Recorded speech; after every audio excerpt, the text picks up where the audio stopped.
cry when times are at their gloomiest? Just know someone's watching over you.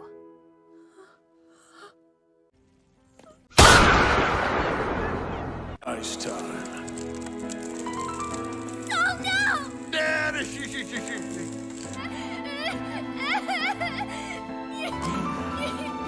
This is the end.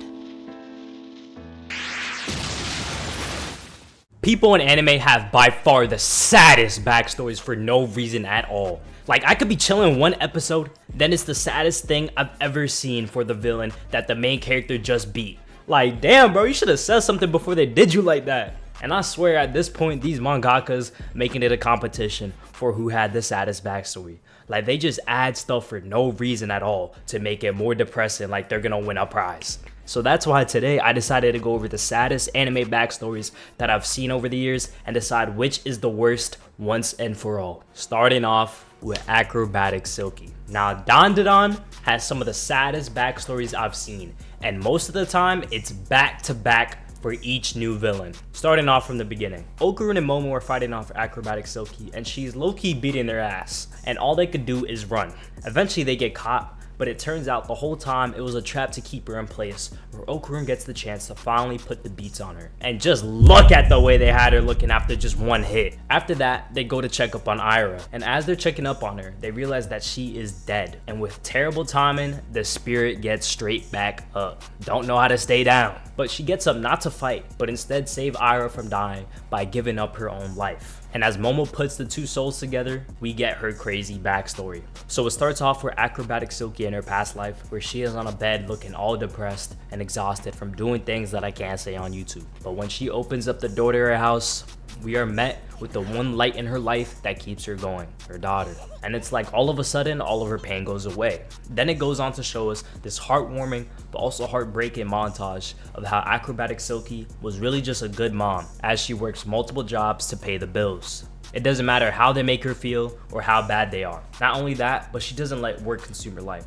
as she makes time for her daughter to also teach her ballerina. But by the sound of this music, you just know something bad about to happen to this insanely heartwarming family. So eventually it's the girl's birthday, and it turns out the same dress that Acrobatic Silky wears is the one that she gifted her daughter. And it's actually because this is the last time she saw her daughter. This is the final fit she saw her in.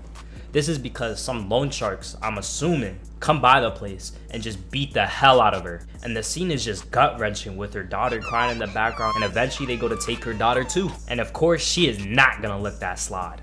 So she goes to try and fight back for her, but she is just not strong enough and gets all bloody, glass in her skin, and starts cutting her eyes, all these terrible things. And she is just forced to watch as they take her daughter away. And then we cut to this beautiful imagery of her dancing on water. And then, yeah, this had me tearing up watching this. Now, cutting back to how Acrobatic Silky actually knows Aira, it turns out Aira mistaken her for her own mother, who passed away from an early age. And Silky mistakes her for her own daughter, who she then devotes her life to protecting. Which is, yeah, just an overall terribly sad backstory that I think anybody would have cried to. But at least we do get some comfort, as although Granny says that if she dies, as she is now, no one will remember her, Aira goes in to give her a hug, which ended up being what she needed to go to the afterlife. Yo, who cut her onions in here? Now, One Piece has been going on for a long time, like almost 30 years long time. So naturally, they have some pretty sad backstories. And honestly, I think they're notorious for this. But above every backstory in One Piece is Law's backstory, which is just so depressing for such a cool character. So the story starts off in Law's hometown, where he's just living happily with his family. He has a sister, a mom, and a dad who isn't a deadbeat. What a surprise. So far, a better life than anyone we have ever seen in One Piece. But that just means he has that much more to lose. As it turns out, Law's hometown is a mining town, but what people there didn't know is that the ores that they are mining are actually poisonous, and it's damn near uncurable. And the higher ups of the world knew this, but they kept it a secret in order to make a profit. And as more and more people in town get sick, it gets to a point where Law's own family starts to suffer from this as well. Oh, and his sister was one of the first people to come up with the disease, by the way. And you would think that the reasonable solution would be to have doctors try and help him. But nah, this is a flashback and we need some material. If you even tried to escape town, you were shot on sight. Oh, but it seems like there's at least some hope for Law. This nice lady is saying that the soldiers will let him and these kids escape. How nice! But Law is low-key a good brother and chooses to stay behind with his sister to make sure that she'll be fine. Mind you, the whole city is on fire and citizens are just being killed left and right. Yeah, his sister is cooked, not gonna lie. Law hears soldiers coming up the stairs, so he hides his sister in the closet and tells her that he'll be back for her soon, and goes to find his parents. Oh look, there they are. Bro, at this point, Law is basically Batman, cause why are both his parents dead posted up like that? And Law can't even cry for more than 2 seconds without soldiers shooting at him, so he gotta lock back in and jump out of a window. Remember, his sister is still alive, so he gotta wait for the guards to die down, so he goes walking around the city trying to dodge these guards. Until he finds the lady with the kids all dead. And after that, he goes back to where his sister was, only to find it burning down to the ground, meaning that his sister was probably burned alive. Yo, Law gotta be Oda's least favorite character. Now with nowhere to go, Law's only chance of surviving was to hide inside the dead bodies for days in order to escape this massacre. Skipping forward a bit, eventually Law joins Dofi's gang, where he meets which is probably the first person to care about him since the death of his family, Corazon. And at first, Law didn't trust him, but Corazon still didn't care and showed him love. But again, Law cannot be happy. It turns out that he has the white lead disease that is incurable. So Corazon, being the GOAT he is, decides to go on a several-year-long adventure to search for a cure. But doctor after doctor rejected him, until eventually they learn of a devil fruit that has the power to potentially cure anything, with this being their main hope. However, this is an extremely sought-out for fruit, but Corazon uses his connections to find out where it's gonna be next. And as Corazon goes to get the fruit, Law thinks about some wholesome moments they had together.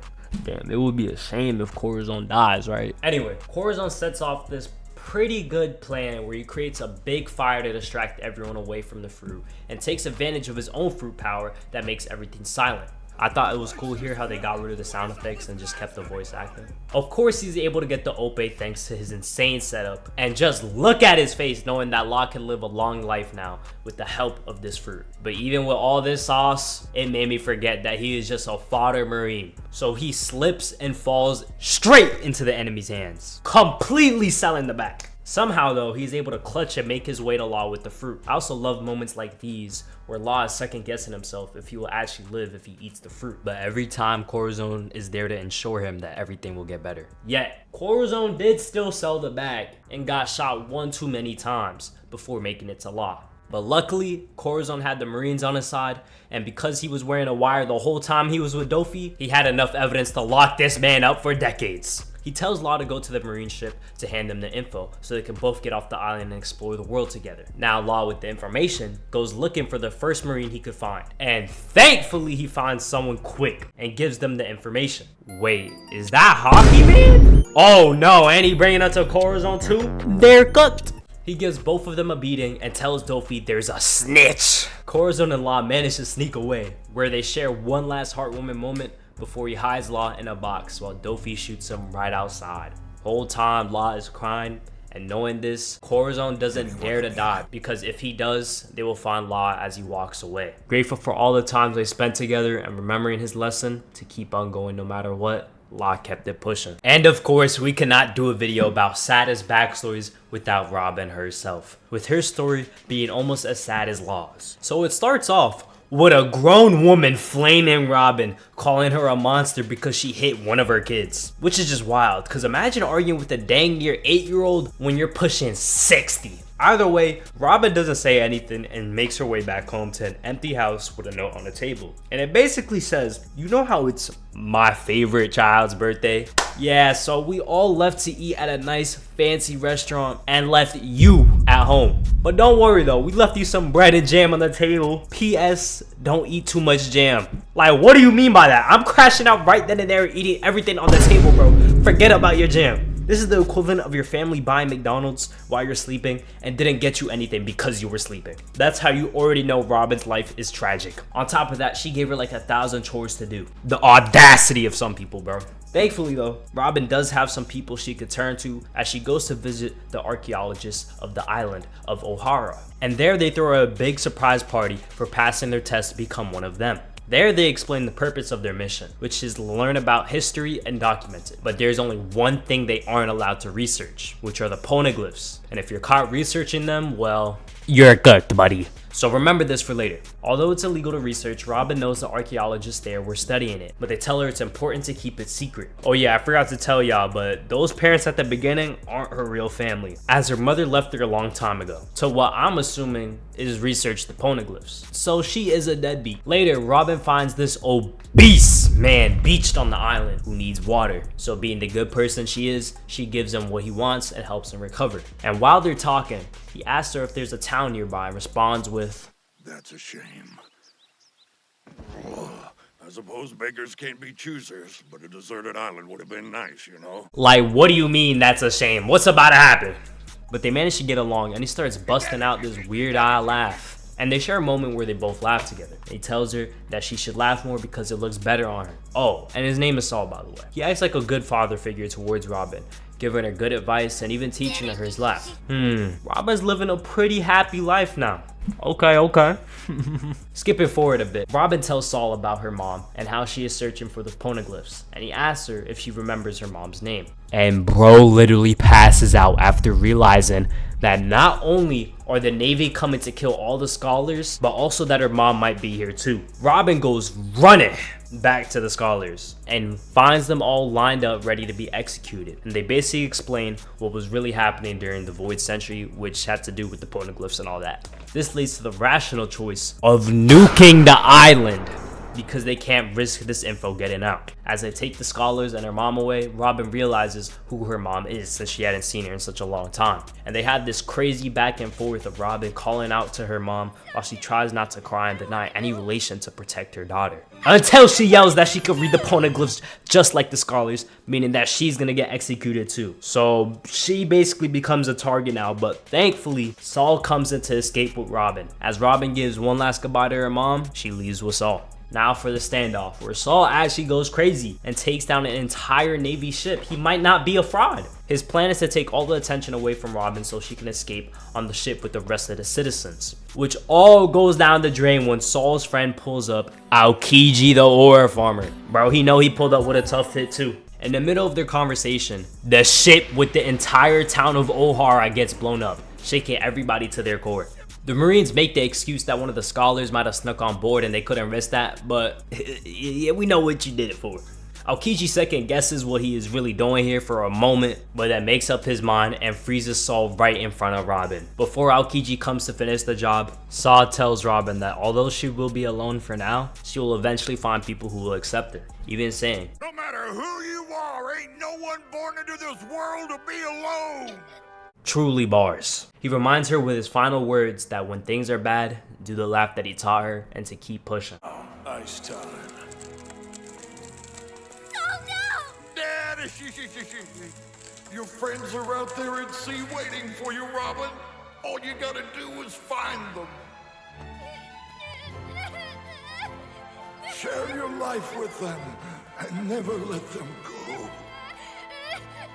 And with that, her one and only friend was gone forever. Aokiji does do one last favor for his friend though and allows Robin to escape, giving her a boat and a pathway out of there, laughing just like Saul did to try and stay strong. And although throughout the years she struggled to make connections due to her bounty, she eventually found the Straw Hats where she ended up finding her true friends. But I remember first seeing Robin and thinking she was tough as heck. The whole time she was just trying to ore farm. And it really does make you think about what someone got going on in their life that you just don't know about. Truly enough to make a grown man cry. So next up we got Gaara, who honestly there are a lot of Naruto characters with really sad backstories, but I felt like if I had to choose one out of all of them, you would agree with me after what I show you that Gaara by far has it the worst. So it starts off with Gaara on the swings by himself, eyeing down the other kids playing soccer. I'm not gonna lie, this made him look creepy as heck. Eventually, the kids kick the ball to a place they can't reach, and Gaara, being the kind citizen he is, decides to hand the ball back to the kids. But one look at Gaara and they start running, and Gaara just starts getting PTSD of him being by himself all over again, and his power correlates with his feelings, so he drags them back with the sand. Yeah, those kids had a good reason to run. And right before Gaara gets a chance to hurt them, this dude pull up out of nowhere to tank the hit. We then cut to Gaara trying to stab himself with a knife. And not gonna lie, this broke my heart because he really said, It doesn't matter what I do. The sand just gets in the way. Meaning that he has tried to hurt himself on multiple occasions. And as it turns out, the guy we saw earlier is Itachi Gaara's caretaker, assigned to him by the Kazekage. And it seems like he's a genuinely nice guy who cares about Gaara's well-being. Already, Gaara is a 4-year-old kid asking questions like, what does pain feel like? and what pain is. Yashimaru low-key comes up with some good responses, even saying that it's hard to hate anyone, even if they hurt you. And hitting one of the hardest speeches ever for a toddler, Gaara talks about how he knows he isn't bleeding or physically hurt, but feels a lot of pain as he reaches for his heart. Ah! Yashimaru tries to explain that the remedy for pain is love, and how his sister loved Gaara very much, revealing that he is Gaara's uncle. He even goes as far as to say that he takes care of Gaara because he's very special to him too. But this type of genjutsu does not work on me, and you can already tell by the look on his eyes he up to something. At night, Gaara goes to take the medicine to the people he beat up, but he is rejected. And you can already tell he tweaking out because he's just trying to be a good guy, but people are really making it difficult for him. On his way back home, this poor, drunk, unfortunate soul happens upon Gaara and gives him a look that he hates. And he kills him right then and there. I honestly don't know if I should feel sorry for Gaara. So then he goes and cries on a rooftop, wondering why everybody hates him. And he can't find nobody to love him other than his uncle. And then someone tries to sneak Gaara, which he blocks with ease, picks him up with the sand, and crushes him. Absolutely no diff. And because Gaara is still a kid, he's still scared of the man that attacked him and goes to unmask him, where it's revealed it was his uncle the whole time. Gaara asks him why did he do it. He reveals that the Kazekage, Gaara's father, sent a hit out to kill his own son. He tells him that the tailed beast that his dad put in him, by the way, was uncontrollable for Gaara, and it's clear that the experiment on Gaara was a great failure and he was going to be a threat to the village. Gaara tries to redeem Yashimaru, saying, You had to obey my father.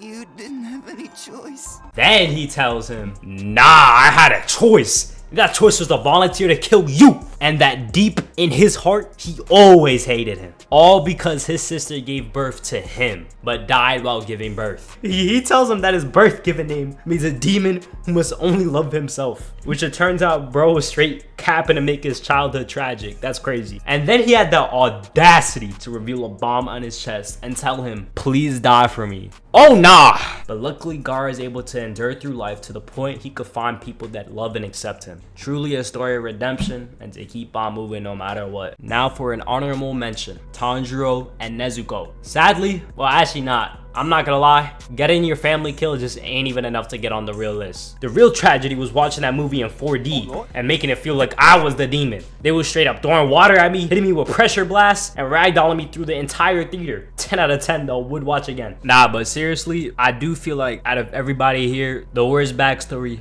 gotta be Law, cause the things that just happened to him, oh my goodness. Absolutely terrible, straight out of a horror story. But let me know what you guys think down in the comments below. But with that, I'll see y'all in the next one.